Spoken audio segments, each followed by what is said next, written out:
everybody, Elizabeth here with Country Peony, and welcome to the Country Peony studio. So today we're going to be talking about a really fun project, something that I love talking about, which is pom pom making. So I've made a lot of pom poms in my day. As you can see, I've got a pom pom wreath behind me. I even wrote a pom pom making ebook, and I've done some fun digital arts to make your own heart pom poms and so forth. And so I love pom poms so much because I think they add the perfect whimsical touch to any project, and they're so simple and so easy. They're a really great way to get started with your crafting. And it's also super therapeutic. It's something you can do while you're watching TV at night, and you have this adorable pom pom to show for it. Okay, so before we get started, I wanted to talk about the essential tools to making a perfect pom pom every single time. So the great thing about pom pom making is it isn't expensive. You really only need 3 things to get started. You're going to need some yarn, you're going to need some really sharp scissors, and you're going to need a pom pom maker. Now you can make your own pom pom maker out of toilet paper roll, fork, and so forth, but I highly recommend investing in Clover's pom pom maker. It is so amazing. If you make more than one of these, I definitely recommend you investing in one of these. And I guarantee you, once you make one, you're going to want to make more. So you can get the pack or you can purchase them individually. Clover sizes vary. They run from this small size all the way up into this jumbo size, which is huge. But the ones that I tend to focus on are the 45 and the 65, which are this teal and then this yellow. I use this one pretty much all the time. And so if you're going to get started, I recommend starting with these 2. And again, I'll link those below in the description. And then you're going to want a really sharp pair of scissors. Clover also makes some incredible scissors, and I will link these below in the description. But to get started, really just any sharp scissors that you have lying around. So now that you have your pom pom maker and your sharp scissors, the next thing you're going to need is your yarn. And yarn varies significantly from color to texture to weight or the size. So this is a size 4, it's thinner, and then you've also got your bulkier size 6. It's really up to you and what you're after, what look you're after. So this is a size 4, it's a little bit cute and petite, and then this is a size 6, it gives you a fluffier look. So I recommend just playing with it, playing with different yarns. The technique is the same for the actual pom pom making process, and just having fun with it, and you will soon decide what style you like best. So let's get started on the pom pom. Before you get started, you need to decide what side of the yarn skein to pull from.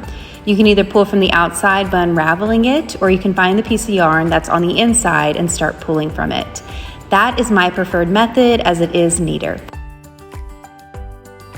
Next, you're going to take your pom pom maker and open an arm on one side of the pom pom maker. Then you're going to take a piece of yarn and you're going to wrap the yarn around one side of the pom pom maker arm. I recommend wrapping the yarn evenly around the arm, and you're going to continue to wrap until you've got a nice, full, and consistent arm. So for this process, I highly recommend adding more yarn, because the more yarn that you use, the fluffier and fuller your pom pom is going to be.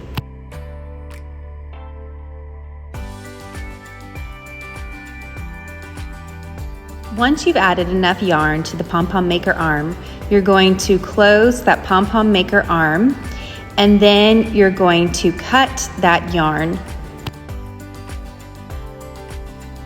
Then you're going to open up the pom pom maker on the other side, and you're going to wrap the yarn evenly around this pom pom maker as well. The same rules apply to this side, and you want to make sure that you get a nice, consistent, full look of yarn on this pom pom maker arm.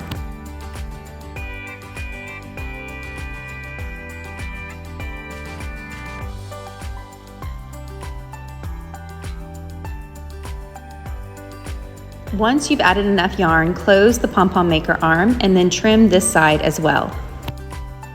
Next, you're going to cut about a 12-inch piece of yarn and set it aside to connect the pom pom maker together.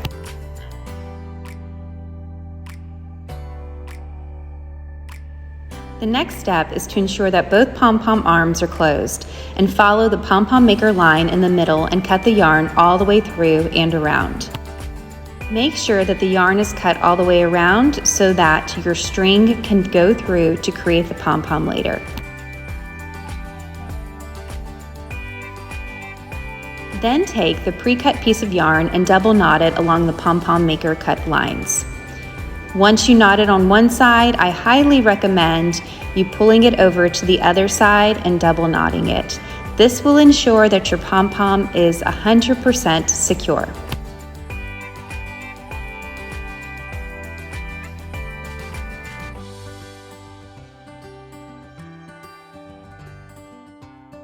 Now for my favorite part, open the pom-pom maker arms to reveal the cutest pom-pom ever.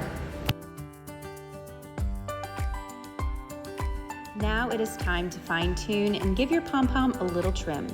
Cut off any excess yarn around the pom-pom to give it a full, consistent look. I like to take off the tail unless I'm going to use that tail onto a wreath. Most of the time, I will take the tail off. When trimming the pom-pom, I like to work almost in a triangle where you are starting on one end and you're working your way up, slowly rotating around the pom-pom until you have a nice, full, consistent look. And with this process, it can be very tedious. You can continue to tweak it, or you can just decide to stop. It's really up to you. If you want a really soft and full look, you keep it longer, but if you want a tight, cute pom-pom, then you're gonna continue to give it a haircut.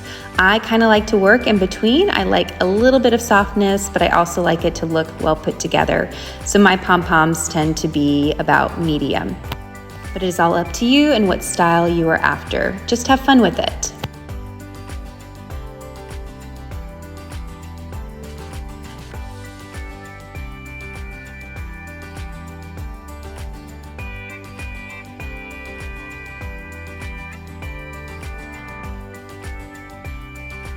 Thank you so much for following along today. I hope you feel inspired to start making your own pom-poms. I cannot wait to see what you make with them, whether you make flowers, whether you make your own wreath, or if you just add them to gifts for your loved ones. So let me know if you have any questions in the description or the comments below. And if you want to see a lot more fun pom-pom tutorials, I have so many on my website, countrypeony.com. And please feel free to follow me on Facebook and Instagram at The Country Peony, where I always share more fun pom-pom tutorials. Until next time, happy crafting.